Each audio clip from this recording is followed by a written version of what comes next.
Good morning friends, welcome to my channel Naman classes Panna. Friends, जैसा कि आप जानते हैं सी टेट का नोटिफिकेशन 2022-23 आउट हो चुका है, जो कि सिलेबस के अनुसार एनसीईआरटी बेस्ड दोस्तों पर्यावरण अध्ययन का मैं सीरीज लेकर आया हूं, जिसमें आज का हमारा फर्स्ट लेक्चर है। इस लेक्चर में दोस्तों हम जंतुओं से रिलेटेड जो भी मोस्ट इंपॉर्टेंट क्वेश्चंस बनते हैं प्रीवियस ईयर दोस्तों हमने क्वेश्चंस को देखते हुए इस टॉपिक को हमने बनाया है। इतना मस्त कंटेंट दोस्तों मैं आपको लेकर आया हूँ। अब दोस्तों पढ़ने वाले हैं, मैंने प्रीवियस ईयर क्वेश्चंस भी आपको ऐड किए हैं इसमें जंतुओं से रिलेटेड जो पूछे गए हैं। तो सबसे पहले मैं आपको सिलेबस भी डिस्कस कराऊंगा कि भी इसमें कौन कौन से सिलेबस हैं।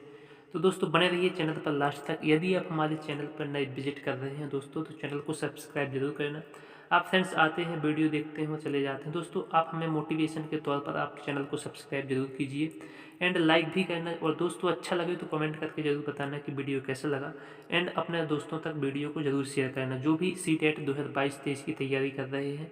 टारगेट है दोस्तों 2022-23 सी टेट। दोस्तों कोई ऑनलाइन कोर्स लेने की ज़रूरत नहीं है, आपको बिल्कुल फ्री क्लासेस उपलब्ध कराई जा रही हैं। तो दोस्तों बिल्कुल गारंटी के साथ में आपका सिलेबस कवर कराया जाएगा। तो दोस्तों सी टेट पेपर फर्स्ट जो पर्यावरण अध्ययन EBS इन्वायरमेंटल स्टडीज दोस्तों जो पूछा जाता है पर्यावरण अध्ययन से संबंधित एनिमल यानी कि जंतुओं से संबंधित दोस्तों 3-4 क्वेश्चंस आप सिलेबस यदि समझ लेंगे दोस्तों, थीम्स उसकी कौन कौन सी हैं, तो 2-3 नंबर तो आपके सिलेबस से ही कंफर्म हो जाते हैं। इसके बाद में मैं आपको जंतु टॉपिक कराने वाला हूं। तो आज का हमारा लेक्चर फर्स्ट है, तो लेक्चर फर्स्ट में हम करने वाले हैं स्टार्ट जंतु। इससे पहले मैं आपको EVS का सिलेबस कवर करा दूं। दोस्तों आपको EVS का सिलेबस बिल्कुल याद होना चाहिए, माइंड में घूमना चाहिए।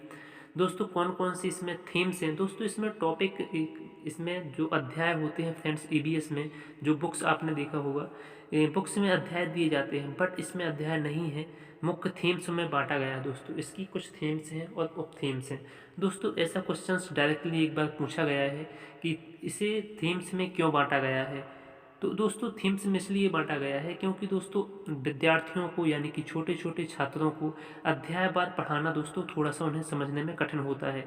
इसलिए उनको दोस्तों जैसे परिवार और मित्र थीम्स है, तो ऐसे थीम्स में दोस्तों उनके सामने दोस्तों पर्यावरण अध्ययन जो आसपास का माहौल या वातावरण होता है उसके बारे में जागरूक करना, जिससे दोस्तों छात्रों को समझने में आसानी होती है। इसलिए इसे थीम्स में बांटा गया है।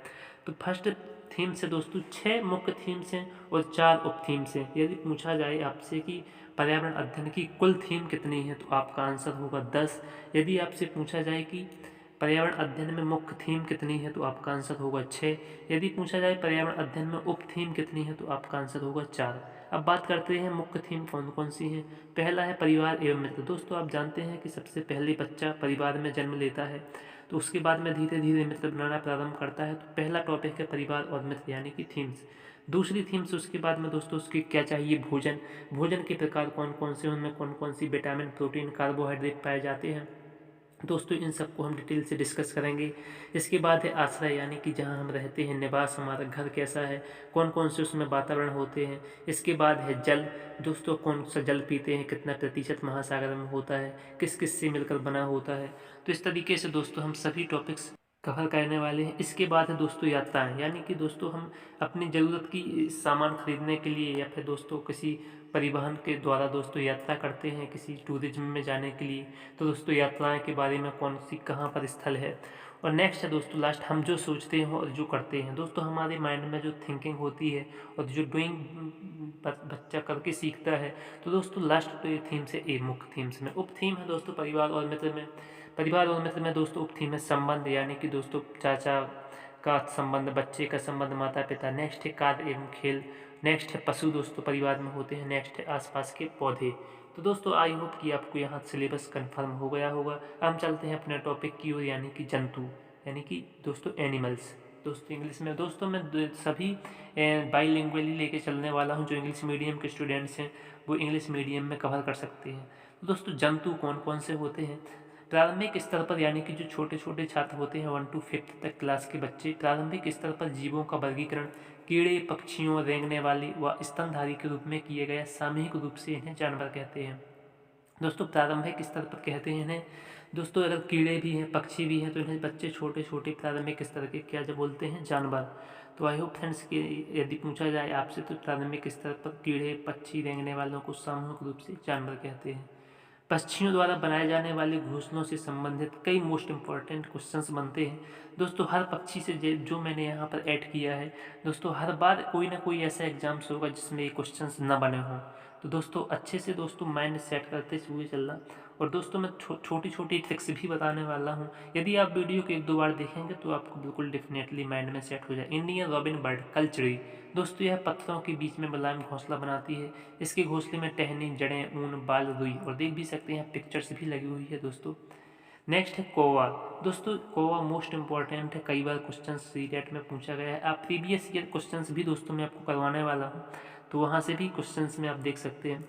कौवा यह अपना घोंसला पेड़ की सबसे ऊंची डाल पर बनाता है। फ्रेंड्स, सबसे ऊंची डाल पर कौन घोंसला बनाता है? तो कौवा। दोस्तों यदि पूछा जाए सबसे ऊंचे पेड़ पर कौन घोंसला बनाता है, तो वो है गिद्ध यानी कि चील। और दोस्तों वही गिद्ध और चील अलग अलग हैं। तो गिद्ध और चील दोस्तों पेड़ की सबसे ऊंचे पेड़ पर घोंसला बनाते हैं। यदि पेड़ की सबसे ऊंची डाल पर पूछा जाए तो कौवा। कौवा के घोंसले में लोहे के तार और टहनियाँ होती हैं। कौवे के घोंसले में कोयल अंडा देती है। कोयल दोस्तों अपना घोंसला कभी नहीं बनाती। क्वेश्चंस एग्जाम्स में पूछा गया है कि कोयल अपना अंडा किसके घोंसले में देती है, तो कौवा के घोंसले में अपना अंडे देती है दोस्तों। वही उसको सेता है। जब बच्चे बड़े हो जाते हैं तो दोस्तों उड़ जाते हैं। एक से होते हैं दोस्तों, इसलिए कौवा भी बच्चों को समझ नहीं पाता। तो आई होप कि आपको दूसरा कॉन्सेप्ट भी क्लियर हो गया होगा। नेक्स्ट है दर्जन चिड़िया दोस्तों। बहुत ज़्यादा एग्जाम्स में पूछा गया क्वेश्चन है कि यह अपने नुकीली चोंच से पत्तों में छेद कर सीकर घोंसला बनाती है। तो दोस्तों इस क्वेश्चन पूछा गया है, आप देख सकते हैं इमेजेस भी मैंने ऐड किए हैं सभी में। तो पत्तों में छेद करके सीकर कौन घोंसला बनाता है, तो दर्जन चिड़िया। दर्जी दोस्तों होते हैं जो वो तो सीने का ही काम करते हैं। एक ट्रिक से याद कर लीजिए आपकी, दर्जी सीने का काम करते हैं, तो पत्तों में सीकर कौन घोंसला बनाएगी, दर्जन चिड़िया। नेक्स्ट है चौथा बीवर पक्षी दोस्तों। बीवर पक्षी यानी कि नर घोंसला बनाता है और मादा उसी से उसे चुनती है दोस्तों। मादा के लिए नर दोस्तों सभी प्रकार के नर आएंगे और दोस्तों अपना अपना घोंसला बनाएंगे। यदि मादा चिड़िया को जो भी घोंसला पसंद आया वो उसी के साथ में अंडे देगी।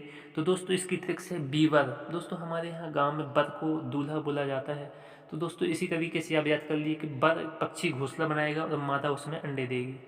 नेक्स्ट है फ्रेंड्स गौरैया पक्षी और या कबूतर दोस्तों। गौरैया और कबूतर आप जानते होंगे, अपने आसपास के जो गांव से होंगे स्टूडेंट्स, वो दोस्तों गौरैया और कबूतर दोनों पक्षियों को आपने देखा ही होगा और कैसे कैसे वो अपने यहाँ पर घोंसला बनाते हैं।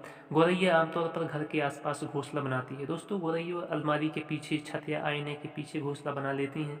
कबूतर पुराने मकान या खंडहरों में घोंसला बनाते हैं। आपने देखा होगा जो भी पुरानी बिल्डिंग्स होंगी वहाँ पर दोस्तों बहुत ज़्यादा कबूतर होते हैं, वहीं पर अपना बच्चे को जन्म देते हैं और घोंसला बनाते हैं। नेक्स्ट चलते हैं फ्रेंड्स, सातवां है बसंत गौरी पक्षी दोस्तों। आप देख सकते हैं यहाँ पर इमेजेस में पेड़ के तनों में गहरा छेद बनाकर अंडे देती है। आप देख सकते हैं कि उसके बच्चे छेद के अंदर से बाहर की ओर वो खाना लेकर आती है। तो दोस्तों वो उसकी चोंच आप देखते हैं कितनी नुकीली है। तो चोंच मार मार के दोस्तों पेड़ तनों में दोस्तों गहरा छेद बनाकर वहीं दोस्तों घोंसला बनाती है और अंडे देती है और बच्चों को जन्म देती है। तो बसंत गौरी पक्षी दोस्तों आप याद रखना, बसंत गौरी पक्षी। तो दोस्तों पेड़ के तनों में छेद करके कौन अंडा देती है या घोंसला बनाती है, तो बसंत गौरी पक्षी। तो आई होप फ्रेंड्स कि आपको ये भी क्लियर हो गया होगा। नेक्स्ट चलते हैं हम शकरखोरा पक्षी दोस्तों। शकरखोरा पक्षी एक ऐसा पक्षी होता है, यह पेड़ या झाड़ी की डाली पर लटकता घोंसला बनाते हैं दोस्तों। आप देख सकते हैं इमेजेस में कि लटकता हुआ घोंसला कौन बनाता है, तो शकरखोरा पक्षी दोस्तों। एक और मैंने बताया था आपको बीवर पक्षी। बीवर पक्षी भी ऐसे ही घोंसला बनाता है, बट दोस्तों उसमें पूछा जाता है कि कौन सा उसमें नर पक्षी दोस्तों घोंसला बनाता है और मादा पक्षी उसे चुनकर उसमें अंडे देती है। तो इसमें रुई, सूखे पत्ते व कपड़ों के चिथड़े होते हैं कौन से, शकरखोरा पक्षी में। तो डाली पर लटकता हुआ घोंसला कौन बनाता है, तो शकरखोरा पक्षी।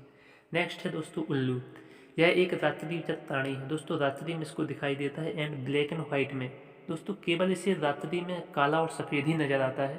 तो याद रखना आपकी ब्लैक एंड वाइट कलर कौन सा, रात्रिचर प्राणियों में दोस्तों काला और सफ़ेद ही दिखाई देता है। सबसे इसकी खास विशेषता है कि यह अपनी गर्दन को 360 डिग्री तक घुमा सकता है, यानी कि अपनी गर्दन को पूरा रोटेट कर सकता है कौन, उल्लू। तो दोस्तों उल्लू अपनी गर्दन को पीछे तक घुमा सकता है। नेक्स्ट है मैना पक्षी दोस्तों। मैना पक्षी पहले आसपास गांव में भी बहुत ज़्यादा देखने को मिलते हैं, लेकिन अब इनकी संख्या बहुत कम हो गई है। रेगिस्तान में मैना चिड़िया पाई जाती है। मैना अपनी गर्दन को झटके से पीछे कर लेती है। तो दोस्तों कन्फ्यूज नहीं होना, मैंने बताया आपको कि उल्लू अपनी गर्दन को पूरा घुमा लेता है, सबसे ज़्यादा घुमा लेता है 360 डिग्री में। यदि पूछा जाए कि गर्दन को झटके से पीछे कौन करता है तो मैना। दोस्तों उल्लू नहीं लगा देना, मैना झटके से पीछे करती है। नेक्स्ट है हिरन बर्ड यानी कि बगुला पक्षी। अब देख सकते हैं कि भैंस के ऊपर बैठा हुआ है बगुला। दोस्तों बगुला भैंस पर बैठकर उसके कीटों को खाता है।